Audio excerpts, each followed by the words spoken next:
Alright, Fox family, let's just get right into it. Alright, everybody knows how to take the battery off. So see this blue line? That is your fuel pump line. It should be blue, it may not be, but it's going to run up, it's going to go below the frame, and it's going to connect in this junction of plugs of wires right here. Here is a wire loom. We just got to separate that. Not too hard to do, just use a flat tip, pop it open, because we're going to have to remove that wire and get it out of there.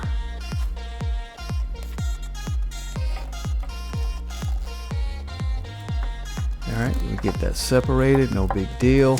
And as you can see, that blue wire comes up to the top, and it's a real simple connection. Just push and pull, and she will release, and you will have the female end. Make sure the pump that you order, if you order the right pump, check my short that I did on this fuel pump. And we're just going to pull this wire, this blue wire harness out. Go ahead and get it freed up. Now we're going to take out the battery tray itself. Right here there should be a bolt, there should be a nut there, but it's not. It's probably missing, but just remember it has to come loose. You have to remove that that battery tray from around that bolt there. So it's not too hard to do. As you see, I will get a 10mm coming up soon, and I will remove this bolt here. Just one bolt has to be removed right here on the side. Once we get that removed, just pull out the tray. Simple enough. And you got to release this. I think this is a fuse box. Just pinch it off, get it out of the way, and now you can take the battery tray out. Once you remove the battery tray, you'll see this is probably the CDI box. I am not sure, but it's some kind of control unit. And we'll just push this guy out of his little rubber sleeve. Now your battery tray is removed, it's free, you got room to work. Now if you look down here, you'll see the fuel pump, and you will see the fuel filter. So everything there is real easy to access. We got another clamp here, or another clip. We just have to squeeze on both sides, and it will unzip, so to speak. And this way we'll have a little freedom for that wiring harness. Get him out. It's real easy to use. Just pop it off with your fingers. We'll get that out the way. Now we're free. Now, as you can see, this is the fuel filter. We got a real simple clamp we just have to remove. And as you can see, what I'm showing you here, that there is there's like a U clamp that holds the fuel filter, that holds the fuel pump on. It's real easy to see there. You got two bolts, two nuts holding that clamp on, but we're only going to take off one. Now on the other side of the bike, this is the right side, I'm showing how the fuel runs. What I'm pointing at now is the outlet from the fuel pump, from the fuel filter going into the fuel pump. This is coming out of the fuel pump and going up to the carburetors. This is how the fuel filter and fuel pump are lying under your bike. This is the inlet there on the back of the fuel filter. This is the outlet of the fuel filter. It's going to go into the inlet, which is on the bottom, and it's going to come out of the outlet and go up to the carburetors, just as I'm pointing to here. Remember, this is just, I think it's a 5 psi pump, so it's not a whole lot of pressure, so these clamps will be fine. No need for screw-on clamps or worm clamps or anything like that. So now we just loosen this clamp, and we're going to take out this fuel filter, get it out of the way first. And of course there'll be a little fuel coming out, which again, just have something down there to catch it, soak it up, however you want to do it.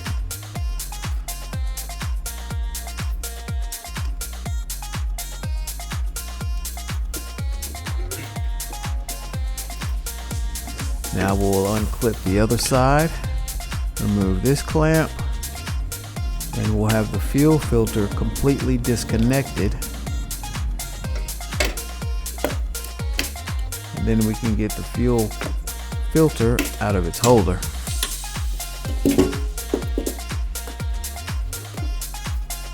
Now we pull off the other side of the fuel filter line. And taking the fuel filter out of its holder will be quite simple, unless yours is old and stuck. If it is, you just got to work with it, but it'll come out. This is my second time doing this because I decided to use an old. This is my second time doing this because I decided to use a fuel pump. I'm sorry, yeah, a fuel pump that was from China, and it didn't work out too well. This is a 10 millimeter, I believe, and this is just the back part of the clamp.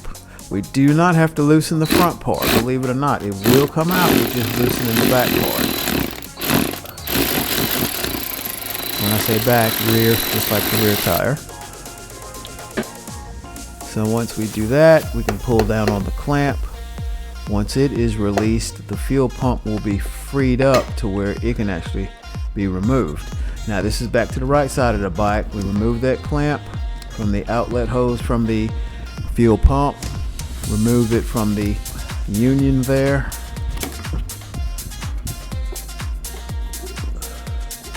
And this is the drain line, just in case the fuel pump does retain fuel. You do not have to take that off. Now we'll free up this clamp a little bit to give the fuel pump room to move. Now the fuel pump is free enough to move. It can come out with the hoses on, so it's no big deal. Those hoses, all the hoses can stay on, and you just come back and pull it out. Now you'll see some clamps here, some fuel injection clamps. Don't worry about those. I did those because this fuel pump really didn't work right. I didn't think there was any OEs out there, but like I said, if you watch my short, you will see the OE fuel pump. So you can go back with the regular clamps. Make sure, this is when I took out the original one, I took a picture to make sure I orientated those hoses properly. We didn't want to get those mixed up. It's really simple though, once you get in there and work with it. I just wanted to make sure I didn't make any mistakes. Now here's a nice rubber grommet, a rubber sleeve or rubber collar that keeps that fuel pump in place. So I'll speed this up so you can see how it comes off. It's tight, but it really does a good job of holding that fuel pump on the actual clamp.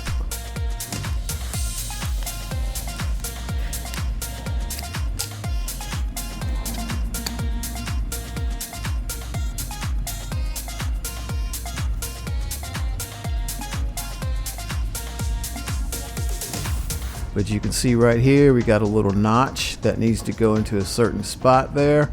And this will hold that fuel pump flat and keep it from moving on you. So it's probably necessary. I'm not gonna say you don't have to have it if yours is missing. It should be there because I don't think anybody's got any time to take that thing out and not put it back properly, we hope. But as you can see here, once you get it lined up, you'll see what I mean by it holds it flat in place. This would be the bottom of that air box. Hold on, you'll see. This is the bottom of the air box, how it would sit flat right there. And that flat part, that little bump on that collar, will keep it from spinning on you. All right, now this is what holds the fuel filter. It's real simple. It just goes on that little finger back there on part of the clamp. It just slides on. It's really simple. It just slides on just like that right there. We'll put that on last. Now here, you can go ahead and put the hoses on if you want, and you can slide the fuel pump in. You notice I used a zip tie. That's because I did lose one of the clamps, so just disregard the zip tie. Hold on to your clamps. If you misplace one, two, all of them, use a zip tie. Zip ties will hold because it's just five 5 psi. Now once you're in there, it might get stuck. This is the other side of the bike again. That outlet might get stuck, so just navigate it through. There's a little notch there, as you can see, under that air box that allows that hose to rise through. And once it pushes through, you make sure that the bottom piece, the inlet of that fuel pump one from the fuel filter, is seated in its spot, and then we can kind of take a look and see how things are looking with the fuel pump. It still needs to go in a little bit more, so you can kind of grab it on both sides. You can push and pull at the same time to make sure it is seated properly right where it needs to be, where that clamp goes around that collar. Okay, now all we have to do is push that clamp up in place and then spin on that 10mm nut. Now keep in mind, if you don't get that collar in place properly, that the little port on the bottom for the drain will not be clocked properly, so you may have to redo that. So, because I believe I redid mine on this one, so just make sure you get that clocked properly, so you can get that drain line back on, as you see here, and that just pops on and off. And just make sure you route that properly. And now we're going to simply add the fuel filter back in. This is on the left side of the bike, of course, and I'm just going to install a little holder back onto the fuel filter. This is a new fuel filter, and then we're just going to simply reach under the bike and we're going to slide that back in place.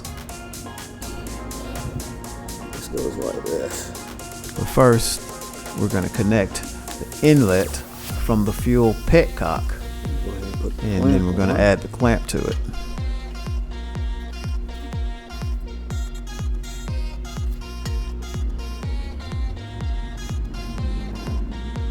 We get the clamp into position, and then we can get the fuel filter in its position.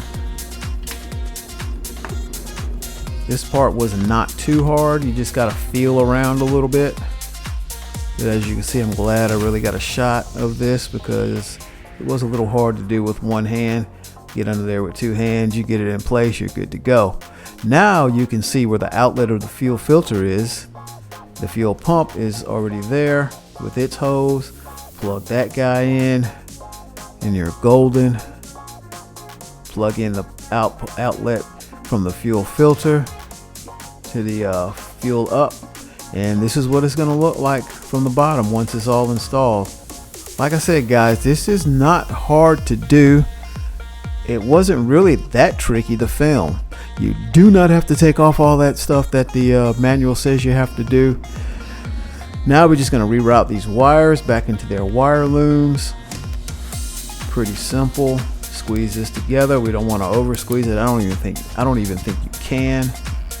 Run it back up where it was before. Get it back into the clip and plug her back in.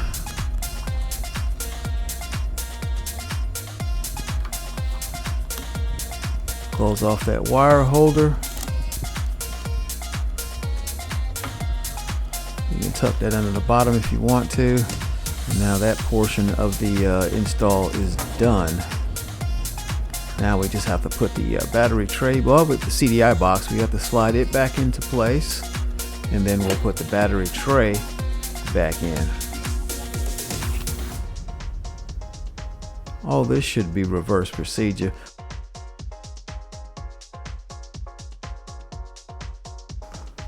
Don't forget, there's a little bolt that this has to go over. That's very important that we get that over there, because you can get it in there without it, but it won't fit. And these are where the lines are supposed to run for the from the CDI box. But don't forget that if there's a nut, put that nut back on. Now we can put our fuse box back in, just pinch him back in there, and we'll be okay there. And we put our 10mm nut back in. And we got a little match, if yours is still available. Set the battery back in, the bottom goes in first, then push the top in.